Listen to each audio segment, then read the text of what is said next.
우리에게 준 하나님의 말씀은 구약성경 열왕기하 18장 1절에서 7절 상반절 말씀입니다. 이스라엘의 왕 엘라의 아들 호세아 제3년에 유다 왕 아스아의 아들 히스기야가 왕이 되니 그가 왕이 될 때에 나이가 25세라 예루살렘에서 29년간 다스리니라.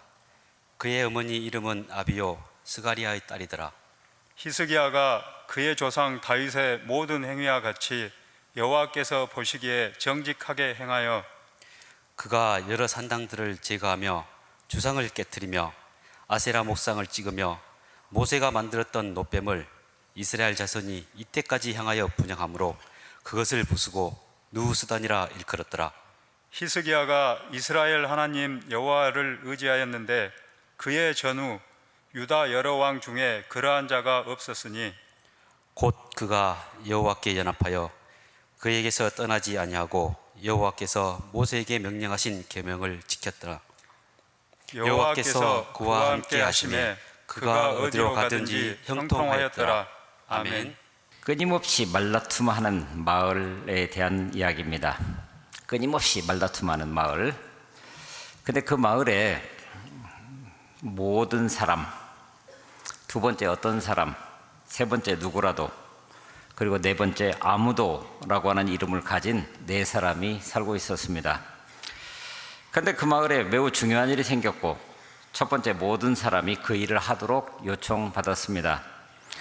하지만 그 모든 사람은 두 번째 사람, 어떤 사람이 그 일을 하리라고 생각했습니다. 그런데 그 일은 세 번째 누구라도 할 수 있는 일이었지만 네 번째 아무도 그 일을 하지 않았더랍니다. 그러자 두 번째 어떤 사람은 짜증이 났습니다. 왜냐하면 그 일은 모든 사람의 일이기 때문이었습니다. 모든 사람은 당연히 누구라도 그 일을 할 수 있으리라고 생각을 했고, 아무도 모든 사람이 그 일을 하지 않으리라고는 상상조차 하지 못했기 때문입니다. 결국 그 일은 모든 사람이 어떤 사람을 비난하고 애당초 누구라도 할 수 있는 일을 아무도 하지 않음으로써 하나도 이루어진 것이 없이 끝나고 말았습니다. 모든 사람이 자기를 기준으로 생각해서 자기 생각만 옳다고 주장했기에 결국 아무 일도 이루어지지 못한 것입니다. 이해가 되십니까? 네. 그러면 나는 그 네 사람 중에 누구입니까? 자, 이래서야 어떻게 그 마을에 생긴 매우 중요한 일들을 처리할 수 있겠습니까? 그 이름이 어떻든 모든 사람이든 어떤 사람이든 누구라도 아무도라도 부름받은 사람이라고 한다면 그 이름을 가진 이 네 사람이 하나님 보시기에 선한 일을 감당하는 것이 하나님의 뜻 아니겠습니까? 그래야 이 땅 가운데 어떤 일들이 이루어지게 되죠. 지난주 광복절 기념주일에 보았던 것처럼 한 주 지났다고 해서 뭐 새로운 거 없습니다. 그냥 위기의 시대입니다. 우리는 우리를 보장해 줄 수 있는 그 무엇인가를 찾아가고 있는데 그것이 지금 여러분들 손에, 오늘 우리 손에 놓여 있습니까? 적어도 믿음의 사람으로서 우리가 믿는 바 그대로 하나님은 우리의 보장이 되십니까? 지난주에는 100여 년 전부터 한국의 역사를 통해서 쭉 한번 살펴보았습니다만은 오늘은 성경에 나타난 이스라엘의 역사를 가지고 이 문제를 한번 같이 다루기를 원합니다. 오늘 본문 1절에 보게 되면은 이런 말씀이 나옵니다. 이스라엘 왕 엘라의 아들 호세아 제3년에 유다 왕 아하스의 아들 히스기야가 왕이 되니, 겉보기에는 그저 새로운 왕이 등극했다라고 하는 것을 기록하고 있습니다. 그런데 이것은 히스기야가 새로운 왕이 되었다라고 하는 단순한 사실을 그냥 우리에게 어떤 정보를 제공하듯이 그렇게 주는 말씀이 아니라는 거예요. 그도 그럴 것이, 그가 유대의 왕으로 즉위한 지 4년이 되었을 때 아수르가 북이스라엘을 침공합니다. 그리고 그로부터 3년이 지난 31살이 되었을 때 그가 왕이 된 지 6년 만에 북이스라엘이 아수르에 의해서 멸망당하는 것을 보았다라고 하는 겁니다. 오늘 본문 9절부터 10절까지 보면 그 기사가 거기에 등장하고 있습니다. 자, 이런 위기 때 비록 우리는 아니지만 바로 우리 옆에 있었던, 어떻게 보면 형제의 나라라고 얘기할 수 있는 북이스라엘이 멸망했다? 그렇다고 한다면 남쪽을 다스리는 왕으로서 히스기야는 도대체 무엇을 어떻게 해야 된단 말이에요? 그런데 이어지는 오늘 말씀을 보니까 3절에서 이렇게 얘기를 합니다.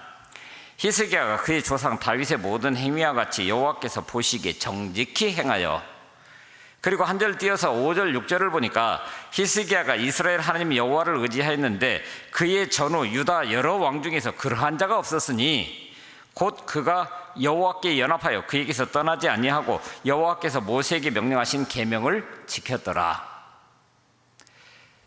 여러분, 위기의 때에 어떻게 이런 일이 일어날 수가 있습니까?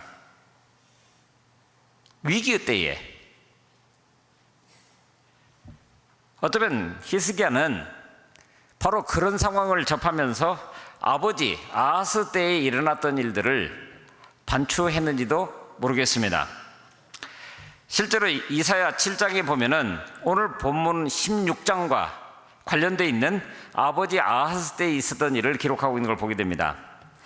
북이스라엘 곧 사마리아 베가라고 하는 왕이 아람 왕 르신과 연합군을 형성을 해서 남유다를 치기 위해서 준비하고 있다라고 하는 소식이 들립니다. 그리고 실제로 예루살렘 성을 둘러쌉니다. 그래서 이사야 7장에 보게 되면은 왕의 마음과 백성의 마음이 마치 거센 바람 앞에서 요동치는 숲풀처럼 흔들렸다, 이렇게 성경은 기록하고 있습니다. 그런데 놀랍게도 그런 상황 가운데서 이사야 선지자는 왕을 찾아가 두려워하지 말라고 얘기를 합니다. 북이스라엘과 시리아 연합군의 아람 군대의 그 연합군의 계략은 성공하지 못할 거라고 하나님의 말씀을 전합니다. 그리고 하나님께서 하실 일을 보여주시는데 이것이 오늘 우리에게 굉장히 뭐라 그럴까요? 유명한 말씀으로 다가오는 처녀가 잉태하여 아들을 낳으리니 그 이름을 임마누엘이라 하리라. 처녀가 잉태하여 아들을 낳는다고. 하나님만이 하실 수 있는 방법을 통해서 이 문제가 해결될 것이고 하나님의 구원이 이루어질 것이라고 얘기를 합니다. 자, 그런데 그런 선지자의 말씀을 들었음에도 불구하고 아하스는 선지자의 말에 귀를 기울이지 않습니다. 당장 급한 불을 끄기 위해서는 하나님을 의존하는 것보다도 차라리 그 연합군의 배후에 있는 신흥 강대국 아수르를 끌어들여서라도 이 문제를 해결하고자 한다고 하는 거예요. 그래서 그 요청을 위해서 그는 왕궁의 보물창고와 심지어 성전에 있는 금과 은 모두 꺼내서 아수르 왕에게 소위 조공 비슷하게 보냅니다. 그러다 아수르의 임금 디글라필레셀은 아하스의 요청을 받아들여서 군대를 보내 시리아를 물리쳐줍니다. 사마리아 시리아 연합군을 물리쳐줍니다. 그런데 거기서 이미 조공을 바쳤고 그걸로 끝났으면 좋았을 텐데 아하스는 감사의 뜻으로 스스로 신하국이라고 하는 것을 드러내면서 예를 갖춰서 다메섹까지 방문하게 됩니다. 근데 거기에서 일이 터진 겁니다. 열왕기하 16장 10절에 보면은 다메섹으로 가서 그 다메섹에 있는 제단을 보고 큰 감동을 받았습니다. 아, 과연 아수르가 강대한 이유가 있구나, 그렇게 발견한 거겠죠. 그래서 그 제단의 도면과 청사진 일체를 제사장 우리아에게 보냅니다. 제사장 우리아는 아하스 왕이 다메섹에서 보내온 규격대로 제단을 만들었습니다. 그러면 그 전에 있었던 여호와의 제단은 어떻게 됐습니까? 바로 옆으로 밀려나서 한쪽 구석에 처박아 둡니다. 그리고 그 아하스 왕이 돌아와 가지고 그 제단을 보고 마음이 흡족해서 각종 제물을 바쳐가면서 예물을 준비합니다. 연기 자욱한 번제물, 곡식제물, 부어드리는 제물, 화목제물로 뿌리는 피 등 빠진 것 하나도 없이 마치 하나님을 예배한다고 하면서 놀랍게도 하나님이 정한 방법이 아니라 다메섹에서 보았던 그 제단, 그래서 다시 여기에서 만들어 놓은 그 제단 위에서 그렇게 드립니다. 그러면서 그는 15절에 가보게 되면은 옛 청동 제단은, 그러니까 하나님께서 명령하신 대로 만들어졌던 그 제단은 내가 개인적으로 쓸 것이요 라고 이야기를 하는데, 그 개인적으로 쓴다고 하는 그 말이 뭐냐면 내가 주 앞에 직접 나가서 여쭈어야 할 일이 있을 때 쓰겠습니다. 그 제단이 쓰여집니까?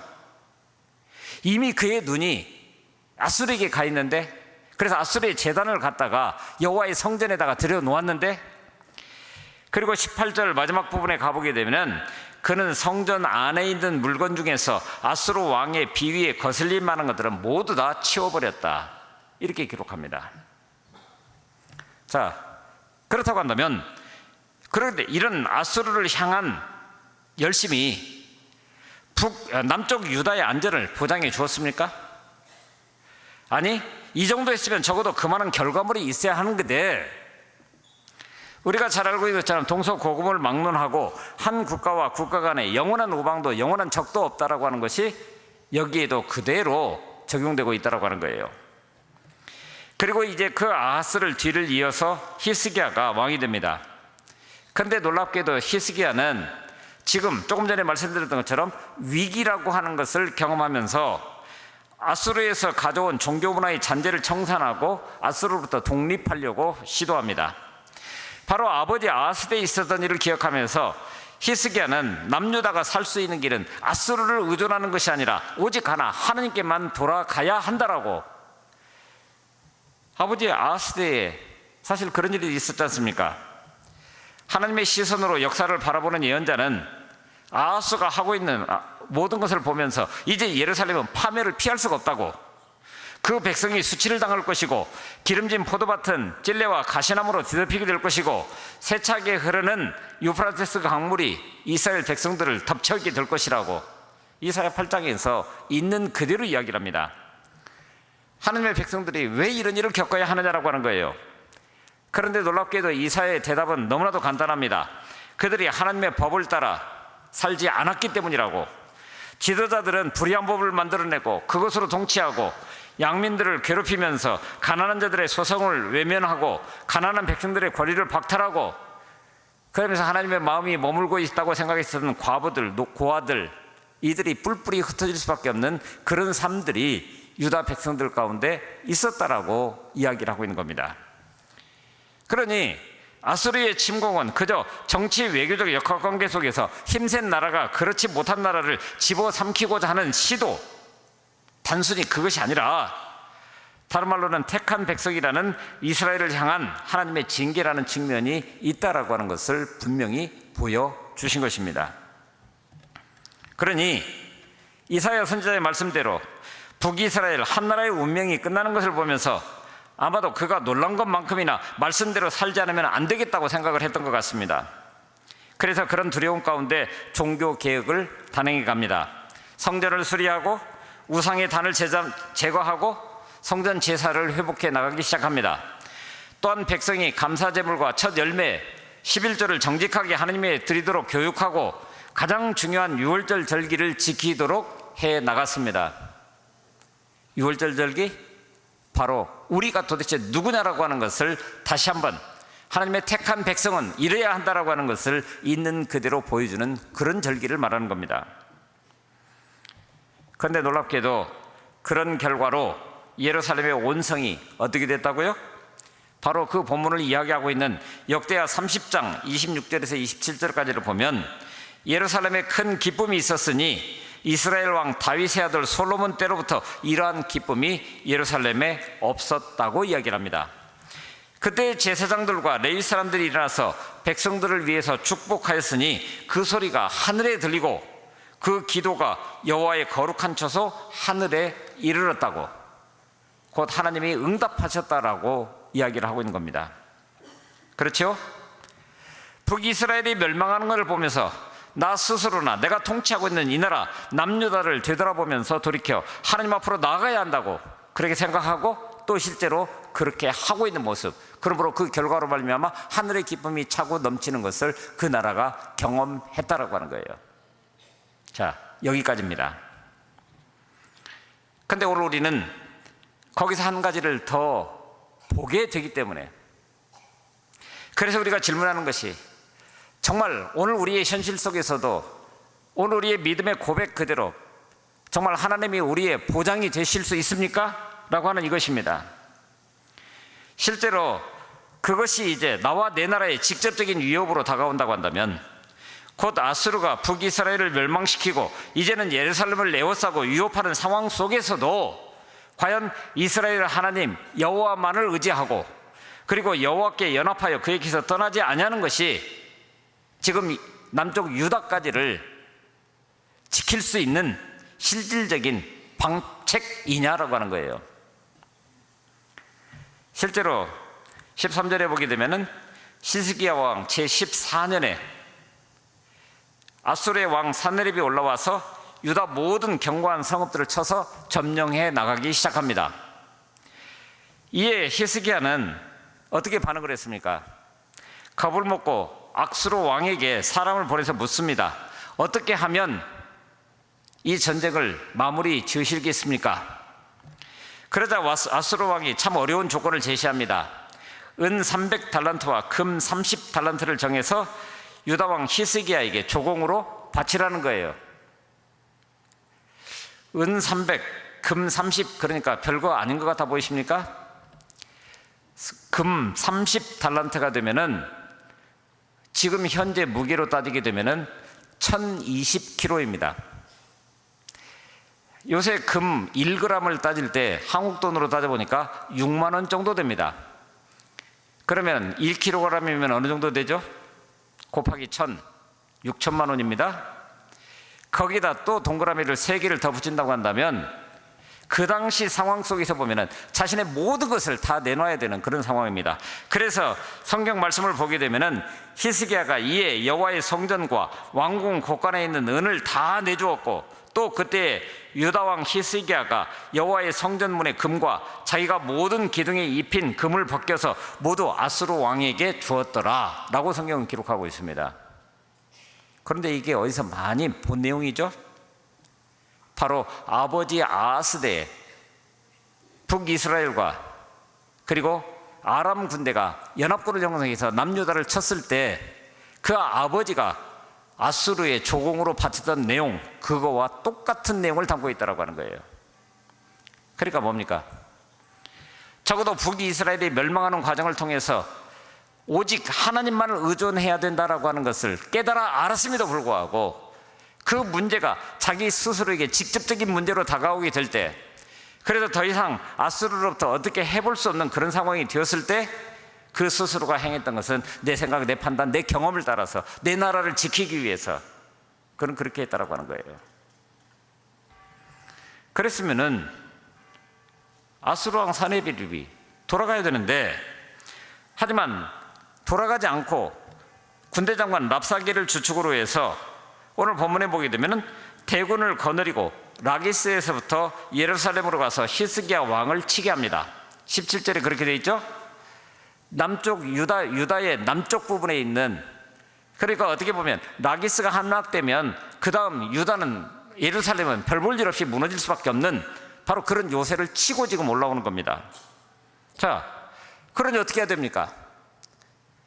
또다시 조공을 바쳐서, 아니 조공을 바치려니 바칠 게 없습니다. 그럼 무엇으로 도대체 대적을 해야 된단 말입니까? 이럴 때 오늘 우리는 그 답을 너무나도 잘 알지요. 어려울 때일수록 근본을 붙잡아야 한다.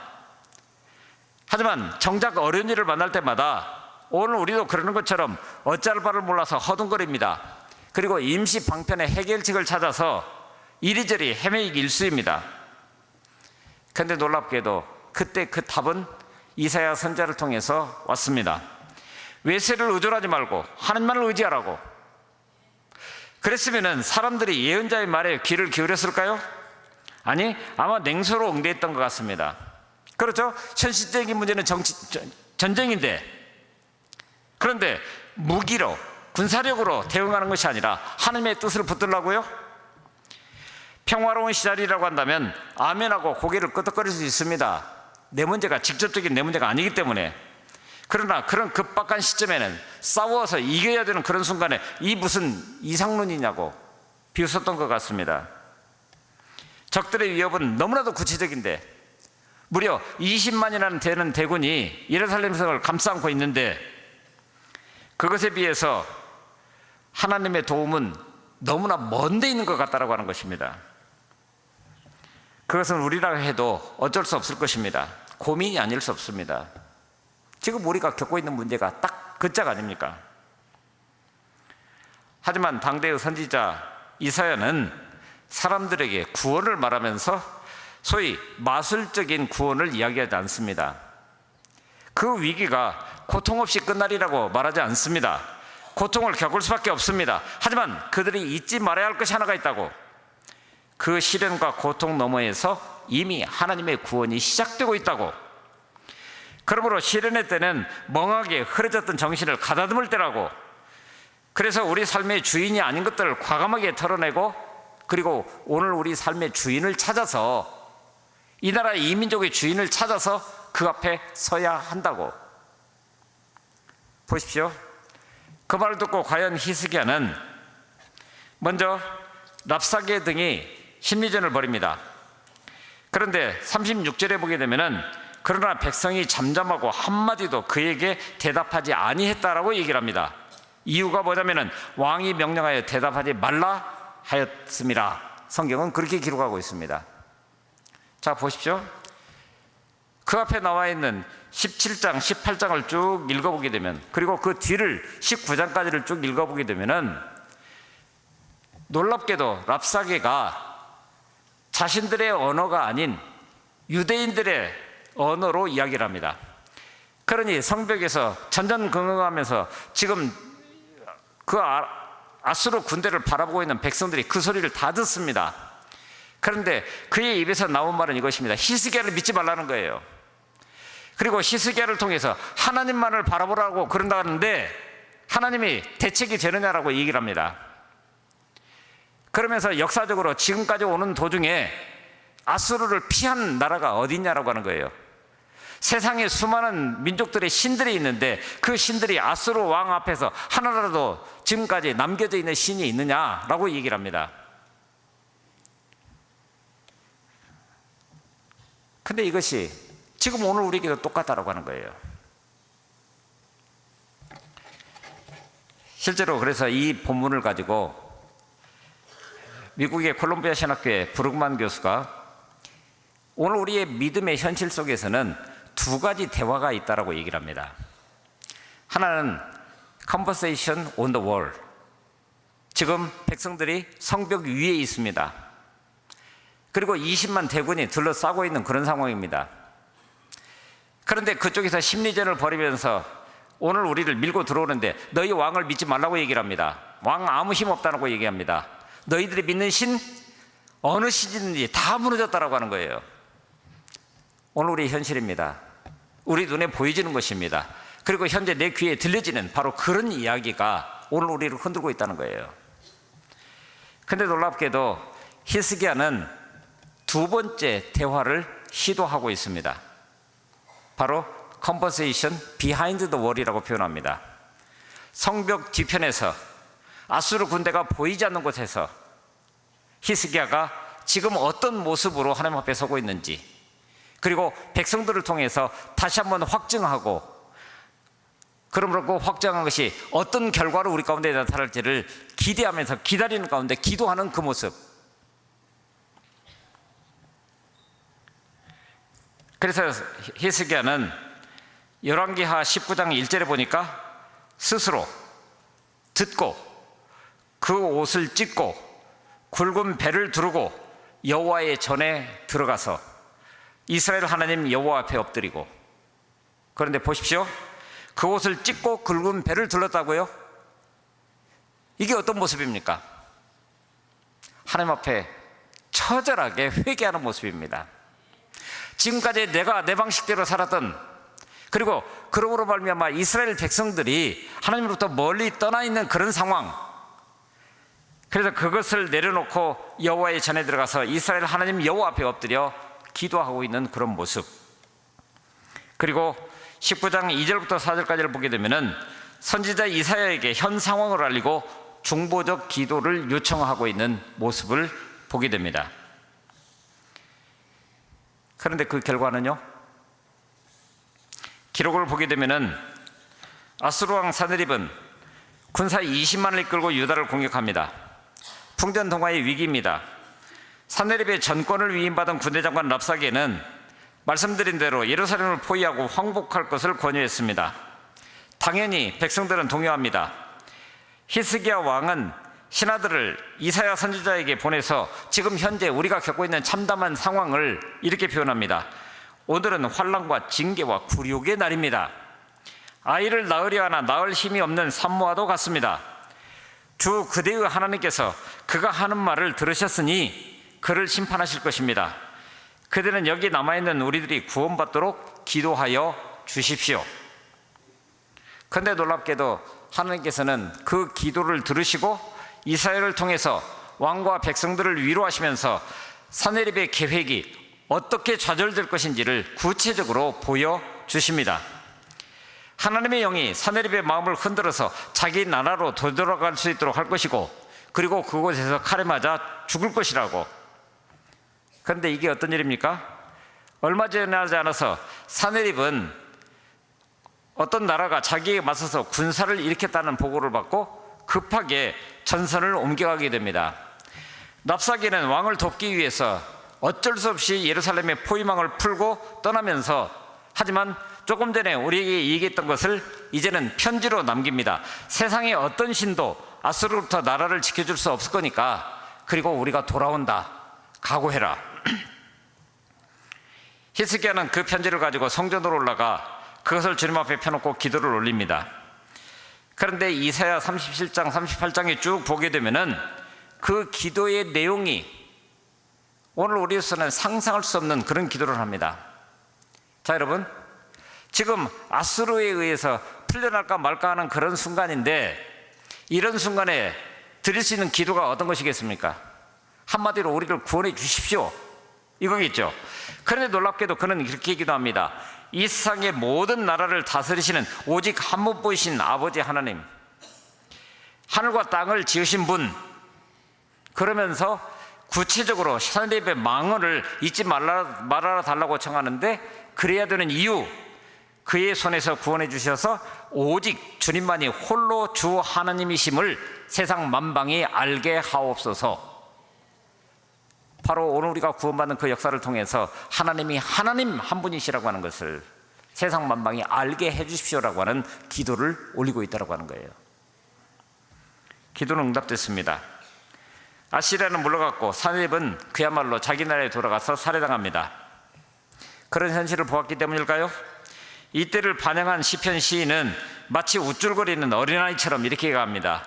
야곱의 하나님, 주님께서 한번 호령하시면 병거를 탄 병사나 기마병이 모두 그 자리에서 기절합니다. 이런 고백은 비단 이 시인만의 고백이 아니라 시편 33편에서도 군대가 많다고 해서 왕이 나라를 구하는 것은 아니며, 힘이 세다고 해서 용사가 제 목숨을 건지는 것은 아닙니다. 나라를 구하는데 군마가 필요한 것은 아니며, 목숨을 건지는데 많은 군대가 필요한 것은 아닙니다 라고 노래합니다. 군사적인 힘이, 경제적인 힘이 모든 것인 것 같은 그런 시절에 이런 시를 쓸 수 있다고 하는 것이, 그래서 하나님을 찬양할 수 있다고 하는 것이 무엇을 의미하는 것인지, 오늘 우리의 현실적인 삶이 그렇습니다. 우리들은 너무나도 큰 것을 보지 못하고 너무나 작아도 보지 못하는 그런 경우들이 있습니다. 망망대해 앞에 서면은 우리는 우리의 말을 잊어버릴 수밖에 없습니다. 위기의 시대라고 얘기를 합니다. 이런 위기의 시대에는 우리 육신의 삶을 건강하게 유지하기 위해서 등산을 할 때 높은 산 꼭대기에 오르는 그런 경험이 우리 가운데 있어야 됩니다. 오늘 우리는 사람과 사람과의 관계를 통해서 나라와 나라 간의 갈등 관계 속에서 지금 현재 그 코앞에 닥친 문제를 해결하기 위해서 그 전전긍긍하면서 무지내를 다 쓰고 있습니다. 그러나 산 꼭대기에 올라가서 지금 우리의 현실을 내려다본다면 어떻게 될까요? 그런 것들이 눈에 보이시겠습니까? 아니, 하나님이 일하시는 것을 다시 한번 볼 수 있게 될 것입니다. 그래서 시편 시인은 이렇게 말합니다. 낮은 낮에게 말씀을 전해주고 밤은 밤에게 지식을 알려준다. 그 이야기, 그 말소리, 비록 아무 소리가 들리지 않아도 그 소리 온누리에 울려 퍼지고 그 말씀 세상 끝까지 번져간다. 주님의 말씀은 온누리에 울려 퍼질 것이고 세상 끝까지 번져간다고. 들리지 않고 보이지 않는다고 없는 것이 아닙니다. 오늘 우리에게 진정한 희망은 그렇게 자라갑니다. 본래 희망이라고 하는 것은 아주 작은 가능성을 일컫는 말입니다. 그러니까 희망이죠. 그래서 바랄 시자 그 희망은 드물 시자 희망으로 바꾸어도 그대로 적용되는 그런 단어라고 얘기를 합니다. 여러분, 다시 한번 생각하십시오. 바랄 수 없는 중에 믿는 것이 믿음입니다. 믿음은 우리가 바라는 것을 이루어가는 것이고 눈에 보이지 않는 것을 꿰뚫어 보는 것입니다. 히스기야, 그 이름의 뜻 그대로 여호와 하나님, 그분은 강한 분이시기 때문에, 그러므로 우리가 무엇을 붙잡아야 할지를 다시 한번 스스로 마음에 결정해야 합니다. 오늘 우리는 하나님의 마음을 굳게 붙잡고 그렇게 살아가는 남은 자들로 부름받은 사람들입니다. 믿음의 사람들이 그런 것입니다.